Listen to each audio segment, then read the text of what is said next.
我们说的是舍曼接受美联社采访自曝真相，天津会谈依然还是美国人挑起了争吵。美国常务副国务卿舍曼已经结束了天津之行，离开中国，但是他的中国之行呢，掀起的波澜才刚刚开始蔓延。舍曼的中国之行从一开始就充满了闹剧的色彩。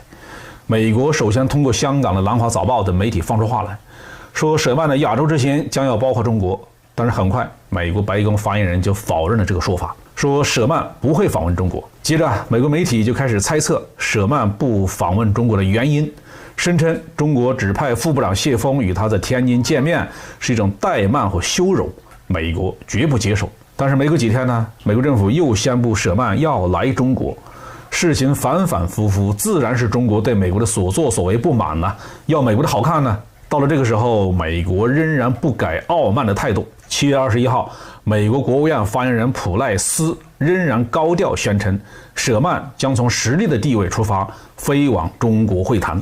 天津会谈呢，从一开始就充满了火药味儿。舍曼离开中国以后，由于没有拿出明显的成果，一些美国政客和媒体又开始甩锅中国，称呢是中国挑起了争吵。但是7月26号，美联社发表了对舍曼的专访报告，爆出了真相。舍曼在天津会谈中一开始就向中国重复了一遍美国政府编造的谎言，以此来指责中国。他声称，在与谢峰副部长的会谈中，对中美有分歧的问题进行了坦率的对话，包括一系列美国关心的问题。舍曼还敦促中国释放被拘留在中国的美国人和加拿大人，声称人不是谈判的筹码，并对在华外国记者面临的压力表示担忧。很明显这个舍曼重复的这些谎言遭到了谢峰副部长的严厉的痛斥。中方指出了美国错误的对华政策的根源是美方的对华认知出了问题，把中国视为假想敌，把中国视为最主要的对手，甚至朝着敌手的方向推进。舍曼不得不说了一些软话，呼吁中国超越分歧，作为一个负责任的全球大国，与美国在气候变化和新冠病毒大流行等全球难题上进行合作，并且说美国欢迎与中国展开激烈的经济竞争，但不希望与中国陷入冲突。但是为何不是美方超越分歧，取消对中国的各种打压政策，作为一个负责任的全球大国与中国合作呢？反而要求中国在这些打压政策之下仍然与美方合作，这就是典型的美国式的霸权主义思维。舍曼并没有对美联社说出所有的实话。第一，美国最想要中国合作的并不是什么气候变化和新冠病毒大流行，而是要求中国配合美国解决美国的通货膨胀和国债危机，无非就是向美国输出廉价商品，把增加的美元再购买美国的国债，并且在其他的一些金融政策上给美国好处。第二，中国这一次向美国提出了2份清单，一份是要求美方纠正其错误的对华政策和言行的清单，包括敦促美方无条件的撤销对中方各界人士的歧视性的签证限制、各项制裁，停止打压中国企业和孔子学院，停止滋扰中国留学生，撤销对中国媒体的不公正待遇，以及撤销对孟晚舟的引渡等等。另一份则是中方关切的几个重点个案清单，这个里面就包括美国筹押反华情绪滋长，中国留学生签证遭拒，中国公民遭受不公正的待遇，不法分子滋扰和暴力袭击等个案。值得注意的是除了南华早报和个别美国媒体报道了这2份清单以外，绝大部分的美国媒体都张聋作哑，绝口不提这2份清单。看来这次舍曼想从实力的地位出发与中国会谈，又碰了钉子。因为这个世界已经变了，美国已经没有资格对别的国家指手画脚了，全世界应该联合起来，一起跟美国立规矩了。世事如棋，局局新。如今东京奥运会赛事进行到第8天，在马龙摘得乒乓球男单冠军之后，中国代表团的金牌数量已经来到了第19枚。不过就在东京奥运会进行的如火如荼之际，日本和美国方面又传出了2条不同寻常的消息。第一个消息，菅义伟政府拒绝向美国多交保护费，会引发华盛顿方面不满。在近期的一场非正式会谈中，美国代表向日本提出无理要求，要求菅义伟当局为驻日美军负担多余的军费。其言下之意是，美方想让日本方面多交军费，以便为五角大楼的军费预算减轻负担。虽然华盛顿方面没有明确指出要交多少钱，但日本政府显然已经慌了神。东京方面以财政吃紧为由，直接当面拒绝了美方代表的提议。有分析认为，美日双方均不愿在军费问题上做出让步，说明两国在财政预算方面都出现了某些问题。事实上，从特朗普时期以来，美军已经连续好几次提高保护费的额度，在经济形势向好的情况下，日本还能勉强接受。不过，受制于疫情和本届奥运会的双重压力，日本当局已经难以为继。在财政赤字持续扩大的情况下，菅义伟当局显然不愿意分摊更多的军费，因为对方一旦答应美国的要求，不仅会遭到日方民众的责骂，也会给下一任政府留下难以收拾的烂摊子。第二条重要消息，美国大使馆再遭轰炸。继本月8号美国驻伊拉克大使馆遭遇轰炸警告后，7月30号美方使馆再次遭到火箭弹袭击。据美媒透露，当天晚些时候，反对派武装对美方驻伊使馆发动新一轮袭击，有2枚火箭弹在大使馆附近发生爆炸。按照美方的说法，此次发射的火箭弹依然没有命中目标，并且均被美军的防空系统成功截获。分析人士指出，不明武装组织短时间内接连对美发起攻击，向华盛顿方面传递了明确的信号，既警告美国政府，美国不要在中东地区为所欲为，对方有能力对美方大使馆发起武力袭击。多起轰炸事件表明，美国在中东地区的处境并不好受，而且其辐射范围有愈加缩小的趋势。有分析认为，2次针对美使馆的袭击事件可能是亲伊朗的武装组织所为，并且不像是恐怖组织惯用的手段。不过目前尚未有任何武装宣布对这2起事件负责。中国驻美国大使秦刚走马上任了。秦刚刚到美国不久，美国众议院通过一个法令，公开向中国发出挑衅。凡是美国政府花钱购买的中国地图，这个地图上是不能包括台湾，赤裸裸的要把台湾从中国分裂出去。这就是美国人现在已经没有办法跟中国对抗，他的实力一天一天在弱下去，中国一天一天在强起来。他明白中国迟早要完成祖国统一大业的，不管是什么形式，所以他先用这种方法想强加给世界和中国，痴心妄想。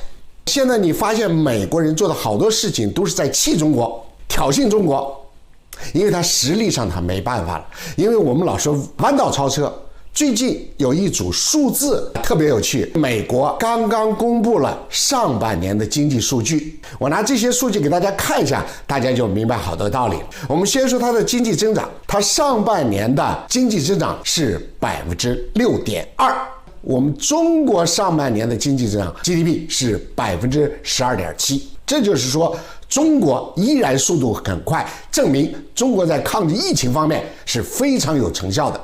但是呢，美国呢也大量的花钱，美国政府有人统计啊，从疫情开始已经发了6万亿美元来刺激经济，来搞生活补贴，于是个人消费增长也挺快，所以美国的经济呢，个人消费增长了 11%， 是增长的速度非常快。但是由于它印钞票印的很多呢，它的 CPI 也就是消费物价指数呢也涨上去了，多少呢？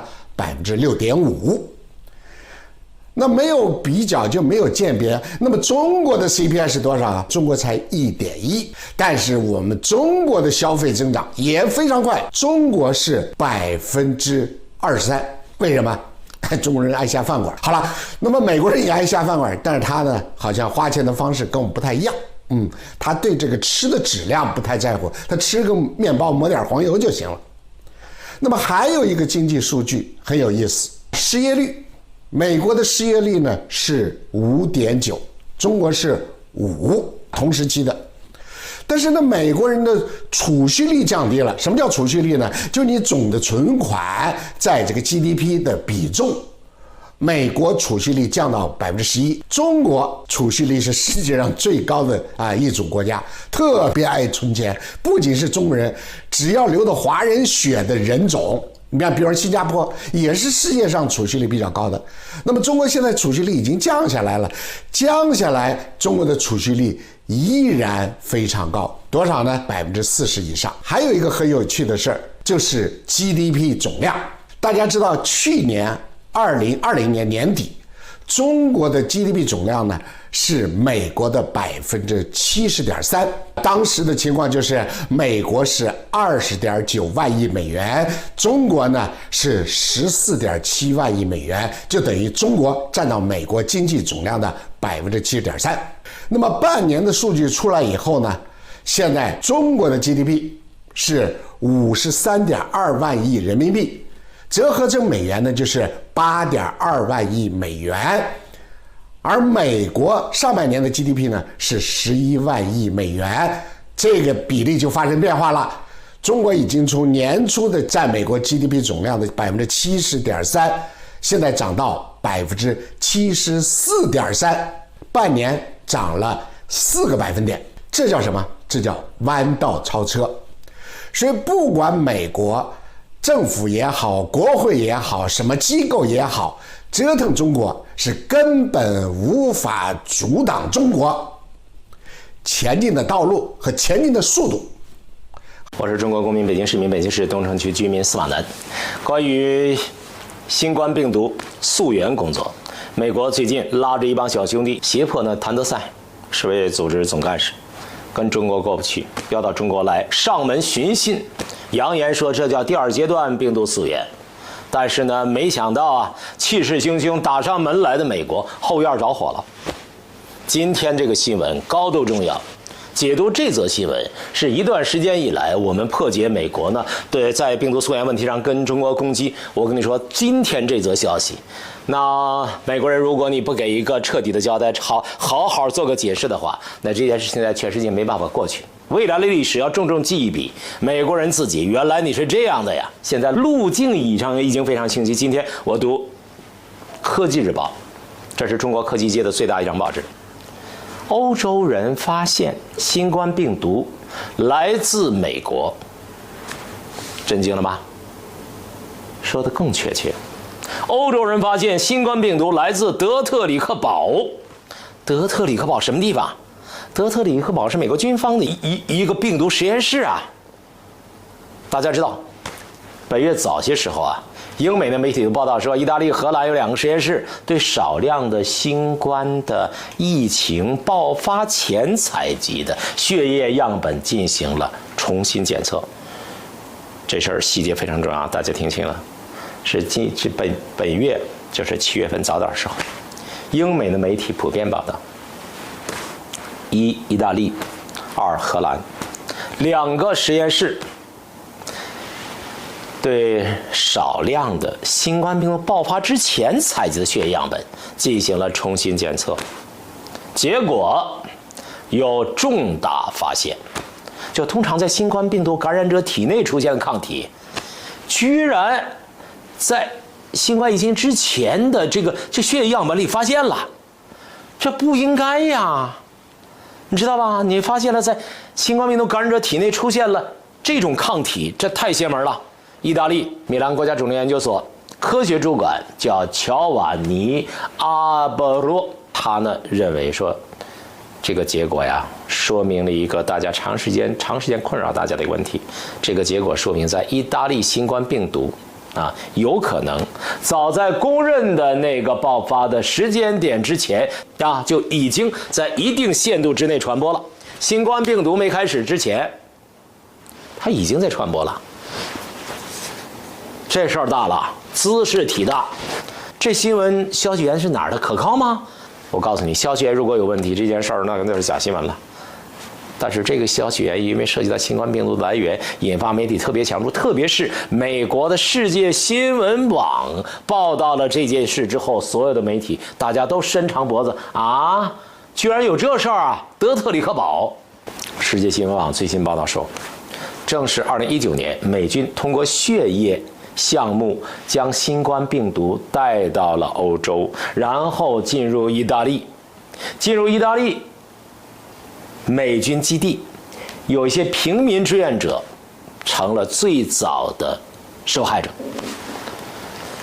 那出现在公示时间点之前的这个病毒，尽管有《华盛顿邮报》报道，尽管有这个英国《镜报》报道，尽管有《世界新闻》报道，但是这事儿这问题也太大了，这东西不行。那光看媒体不行，咱看研究人员的报道，结果呢，发现意大利研究人员有一篇去年11月的论文，也指出了一个具体的事实。这个事实的内容就是，959名，差不多1000名肺癌患者，筛查他们血液样本的时候，就发现呢。差不多1/10，959名癌症患者筛查他们血液样本的时候，发现有111个新冠病毒抗体检测结果阳性。天哪，怎么可能啊？其中最重要的是什么？莫过于其中最早的样本的检测时间是2019年10月第1周。大家听清了吗？2019年10月第1周。这表明什么呀？表明至少在2019年9月，他们就已经感染了。在意大利，2019年9月，这些人就已经感染了。这些人是900多名肺癌患者血液拿过来，那时候采集的，现在呢，筛查结果发现阳性，就这么个事实。这事实如果坐得住的话，就问美国人你如何自持？为了慎重起见啊，这事儿我去查呀啊！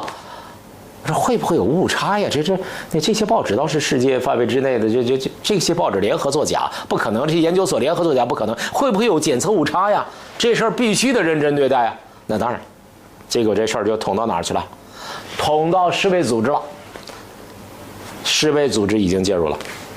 样本被送到意大利和荷兰的实验室，用不同的方法检测，为了保险起见，啊，不同的方法检测，啊，重检，从头来，再来。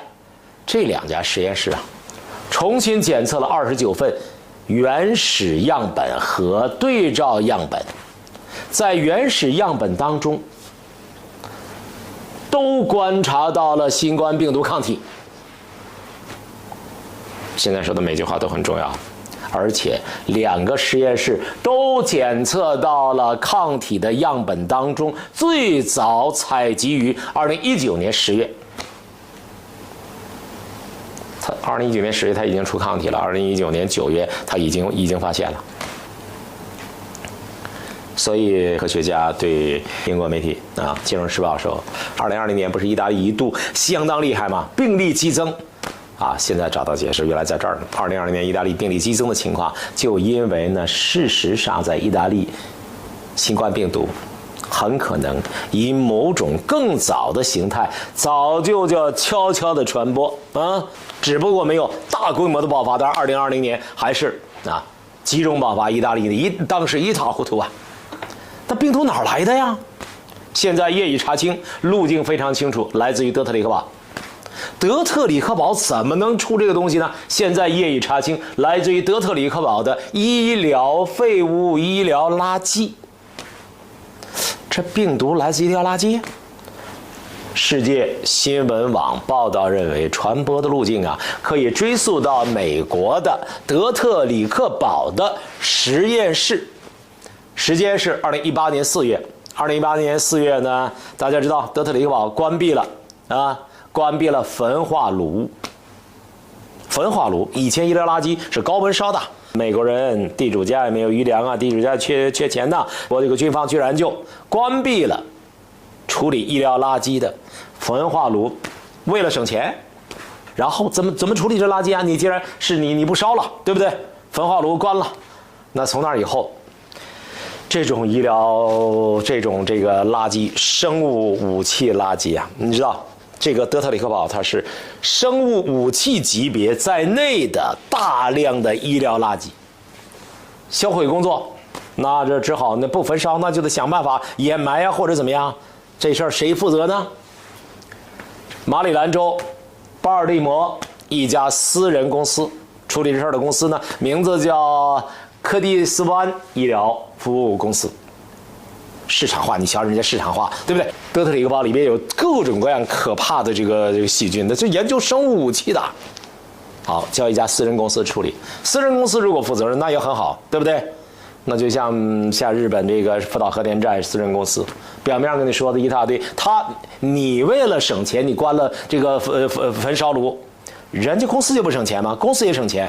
这家公司呢，到底是他们怎么找的，咱就不知道了，有没有腐败咱也不知道了，咱就不发挥了。反正这家公司有臭名昭著的违规记录和不合格管理的历史。2019年6月，这家公司就远的不说，2019年6月，这个公司在弗吉尼亚工厂就因为多次违反州的法规而被州环境质量部罚过几十万美元。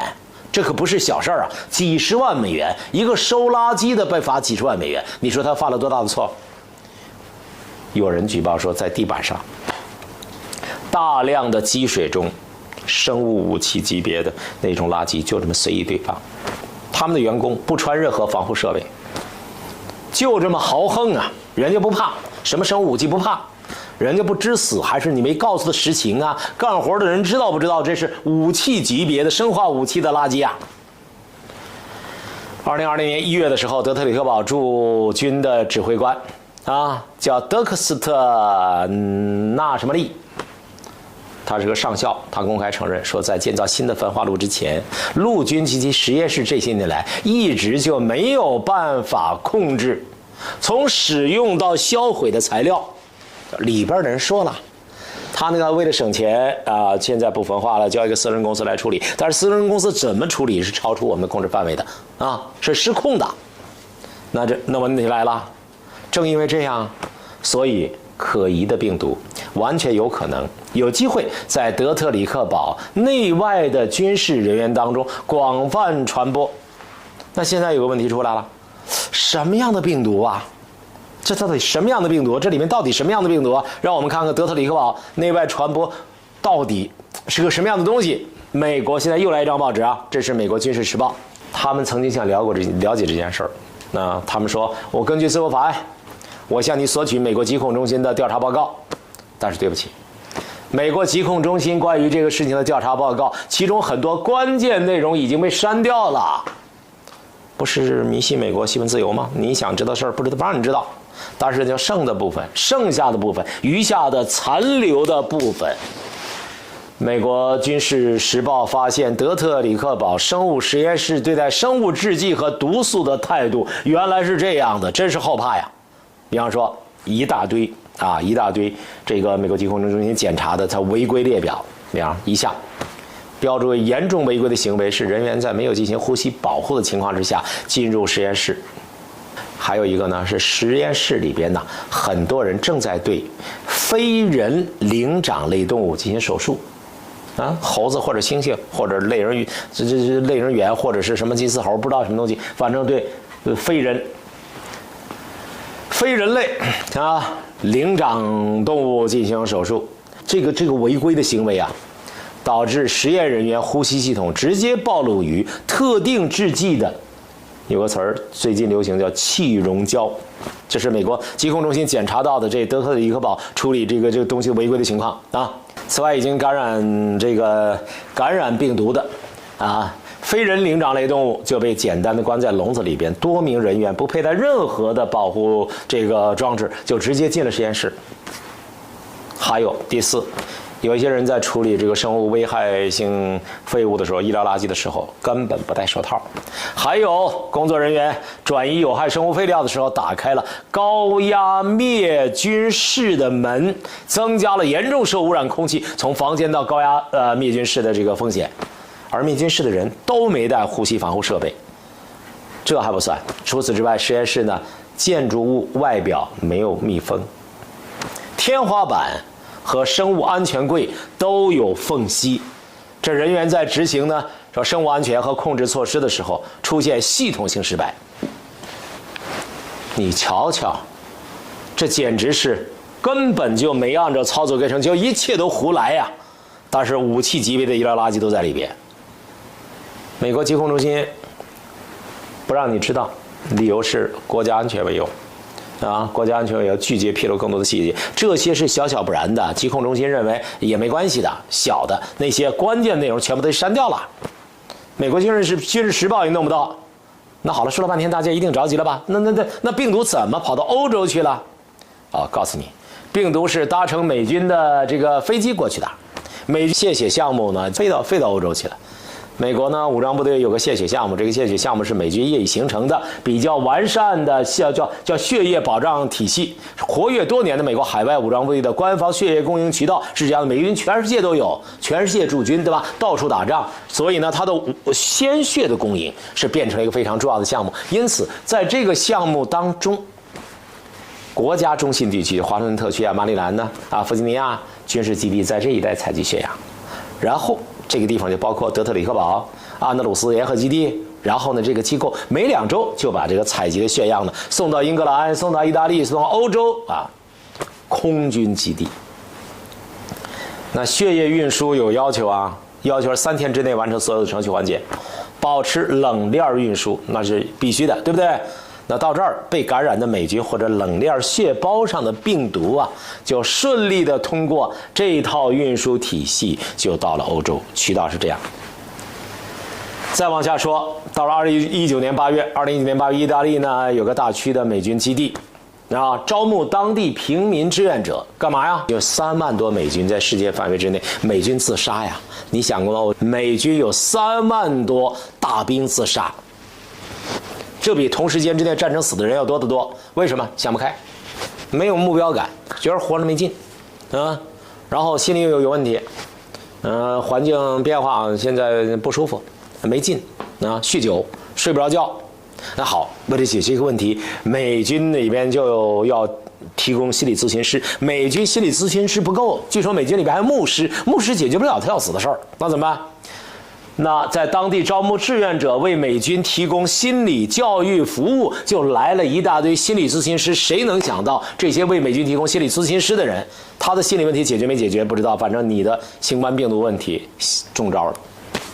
根据意大利米兰国家肿瘤研究所的报告，2019年的9月，在意大利新冠病毒的病例就已经记录在案了，远远的早于中国武汉在2019年12月发现的新冠病毒。所以新冠病毒溯源问题，新冠病毒到底从哪儿来的问题，美国气势汹跟中国过不去，这个发现让美国人是有没有裤裆着火的感觉？比方说英国军事基地集中吧，也出现了严重的新冠病毒的这个局势，9件以上。世界新闻报的报道认为，美军及其冷链运输的血液的这个包裹是欧洲新冠病毒预防工作当中长时间被忽视的漏洞，现在发现这个问题了。那现在美国明目张胆的，你把新冠病毒溯源工作政治化，是气势汹汹跟中国过不去。谁能想到如此丑陋的行径？为了掩盖什么呀？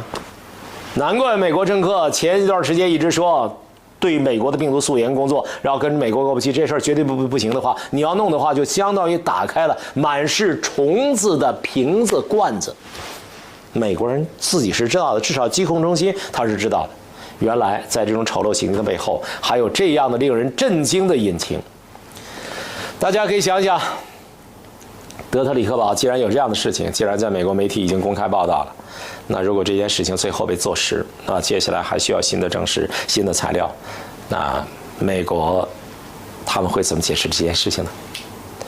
既然是到中国来病毒溯源工作，中国给予配合，那么美国有没有可能在世卫组织的领导之下，按照呢这个科学的原则基于证据，我们到德特里克堡查一查呢？美国人敢不敢让世界卫生组织到你们的德特里克堡去查一查呢？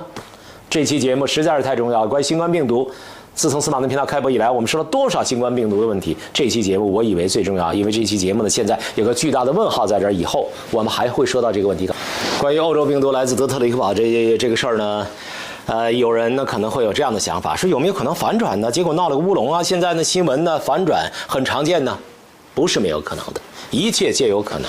但是所有的事情只要说到科学，那一切要讲证据。现在呢，在欧洲发现的这个新冠病毒来自德特里克堡，这个路径比较清晰。如果现在有证据否定的这个路径，如果有证据证明在新冠病毒这个爆发之前去年9月，2020年的9月，2022年10月，那个时候呢，这事儿证据不存在，那自然这事儿就过去。但所有的一切都建立在调查研究之后。